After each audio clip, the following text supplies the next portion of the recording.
Hello বন্ধুরা, আমরা আজকে কোথায় যাচ্ছি বলো তো? আমরা আজকে যাচ্ছি সোদপুরে ভিডিও শ্যুট করতে। তো তোমরা দেখতে থাকো। আমরা আজকে মজাদার ভিডিও শ্যুট করার প্ল্যান করেছি, আর ওখানে মেলাও আছে। যাচ্ছি আমরা ওখানে। দেখো তো বন্ধুরা, দেখো বলছিলাম এই যে আমরা মেলায় চলে এসেছি। দেখে নাও আমাদের সোদপুরের কৃষ্ণ মন্দিরের মেলা। হ্যাঁ,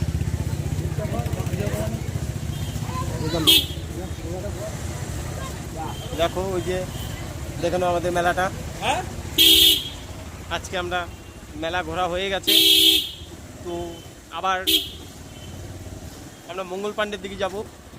ওইখানে কিছু ভিডিও করার আছে।